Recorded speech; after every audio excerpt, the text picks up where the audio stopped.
Préface. L'Algérie a une longue histoire. Les historiens ont souvent insisté sur les peuples qui ont envahi le pays sans s'appesantir sur les autochtones. D'intéressantes études ont paru sur les différentes périodes du passé de l'Afrique du Nord et Maghreb, les multiples invasions subies, les différents souverains, mais tout cela concerne l'ensemble du grand territoire nord-africain. Peu ont été consacrés au territoire actuel de l'Algérie. Aujourd'hui, les citoyens de l'État national algérien ont besoin de connaître l'histoire de leur propre territoire, celle qui est imbriquée dans la grande histoire de l'Afrique du Nord et du Maghreb, mais aussi celle des États ancêtres de l'Algérie actuelle, la Numidie, le royaume de Tahert, l'Algérie ottomane et l'Algérie coloniale. Ils y découvriront les sources de leur identité, les constantes de leur résistance multiforme et les acquis légués par les différents peuples et les civilisations qui l'ont côtoyé.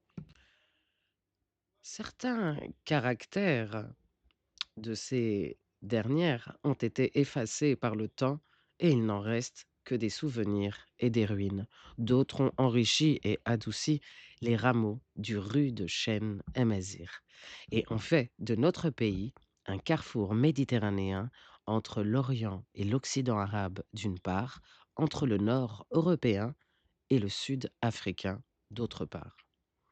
Il nous a paru utile de réunir en un seul ouvrage, traitant de l'histoire du territoire de l'Algérie, donc du pays ancêtre de l'Algérie actuelle, les 4 volumes que nous avons fait éditer séparément, l'Algérie dans l'Antiquité, l'Algérie médiévale, l'Algérie durant la période ottomane et l'Algérie des Algériens.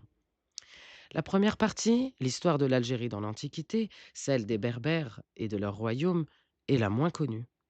Et cela pour de multiples raisons. D'abord, du fait de 2 approches, l'une archéologique, qui a privilégié les villes et les monuments, et l'autre épigraphique, qui a fait référence aux constructeurs et aux donateurs. Le résultat a été une connaissance des Romains et des grands personnages. Ensuite, les géographes et les historiens latins se sont montrés plus préoccupés des Romains que des Berbères. Et finalement, l'histoire récente a souvent assimilé l'Antiquité romaine à la présence coloniale française, cette dernière étant considérée comme la suite et l'héritage de Rome.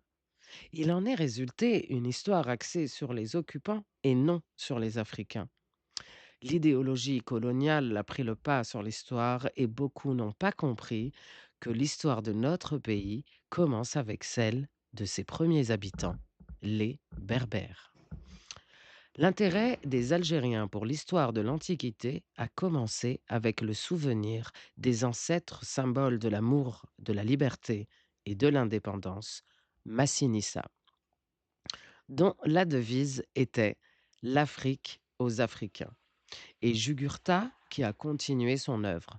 La précision de leur passé est donc à comprendre leur origine lointaine. La deuxième partie, l'Algérie médiévale, traite de la période des dynasties arabes et musulmanes, période qui a enrichi à plus d'un titre l'identité algérienne du fait d'une invasion par un peuple. Rameau qui s'est intégré au tronc amazigh à tel point qu'arabo-berbère définit, malgré les tentatives de division, le peuple algérien. Période marquée les progrès d'une islamisation qui a submergé les croyances premières et même le christianisme, et qui a fait de l'islam la caractéristique première de l'identité algérienne. Ajoutons à tout cela des royaumes ancêtres de l'Algérie actuelle, des tentatives d'unité du Grand Maghreb, dont celui des Mouahiddines, âge d'or, de l'Algérie médiévale et des témoins d'une riche et brillante civilisation. La troisième partie présente l'Algérie durant la période ottomane, rattachée d'abord à l'Empire turc, puis affirmant de plus en plus son autonomie et contribuant, grâce à ses corsaires, à faire de la Méditerranée un lac musulman. Période qui a vu l'Algérie préciser ses frontières, avoir une capitale, El Jazair, et un gouvernement directe de l'Algérie actuelle. Pardonnez-moi. Période qui a vu l'Algérie préciser ses frontières, avoir une capitale, El Jazaïr, et un gouvernement central avec trois grandes provinces, le tout constituant l'État ancêtre direct de l'Algérie actuelle. Durant cette période, l'Algérie a occupé une place prépondérante dans l'Empire ottoman et en Méditerranée, s'attirant par là les foudres de nombreux pays européens. La dernière partie, l'Algérie des Algériens, traite du sort des Algériens durant la période coloniale française. Leur résistance armée face à la conquête militaire, leur situation à la suite du vol de leurs terres et de la domination de l'administration coloniale. Les formes multiples de la résistance pacifique, dont la résistance politique, n'ont pas abouti à des réformes sérieuses, d'où finalement le recours à la révolution armée.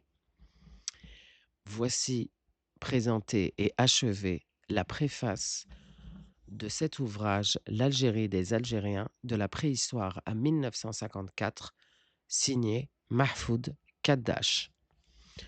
Merci à vous. Je reprendrai pas l'enregistrement, même si j'ai eu un petit bug, puisque le but du jeu est d'être un être humain qui vous présente quelque chose et j'en suis immensément honoré, même si je j'ai une vraie joie, bonheur de partager tout cela avec vous. À la prochaine étape qui sera le livre premier, L'Algérie dans l'Antiquité, avec pour titre, chapitre premier, L'Algérie dans la préhistoire.